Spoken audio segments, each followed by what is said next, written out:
Okay, start. యుద్ధ నీతిలో కూడా ఒక నీతి ఉంటుంది. అలాంటి నీతిని మేము ఏమీ లేకుండా పోయిన మోడీ గవర్నమెంట్కి. మహిళా రిజర్వేషన్ బిల్ అనేది న్యాయబద్ధమైంది, ఎప్పటి నుంచి పెండింగ్లో ఉంది.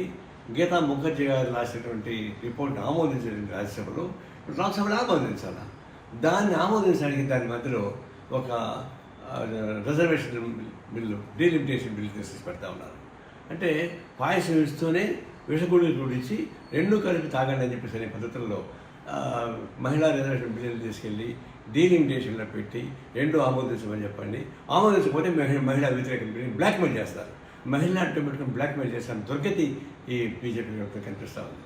మీరు దాన్ని విడి చేయండి. ఈ డీలిమిటేషన్ అయితే ఫెడరల్ సిస్టమ్, అది భారతదేశం మొత్తం సమైక్యంగా ఉండాలన్నా లేదా భవిష్యత్తులో ఉత్తర దేశం దక్షిణ దేశం మారిపోవాలన్నా అది వేరు చర్చిద్దాం. కానీ మహిళా బిల్లుకు దాన్ని లింక్ పెట్టకుండా మహిళా బిల్లునే దాన్ని ప్రవేశపెట్టి ఆమోదింపు చేయండి. ఆ తర్వాత డీలిమిటేషన్ గురించి చర్చించుకోవచ్చు. లేకపోతే ఇది యుద్ధ నీతి కాదు, మహిళలు అడ్డం పెట్టుకుని బ్లాక్మెయిల్ చేయడం ఇంకోటి కార్యం కాదు. బెంగళూరు నుంచి ఎలక్ట్ అయినటువంటి బీజేపీ పార్లమెంట్ సభ్యుడు పార్లమెంట్లో చాలా ఘోరమైన మాటలు మాట్లాడాడు. ఇది తెలంగాణ విభజన అనేది భారతదేశం పాకిస్తాన్ విభజనగా పోలుస్తూ ఉన్నాడు.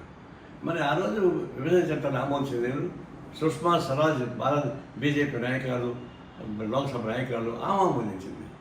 రాజ్యసభలో వెంకయ్య నాయుడు గారు, ఆయన అపోజిషన్ లీడర్గా ఉన్నాడు, ఆయన ఆమోదించాడు.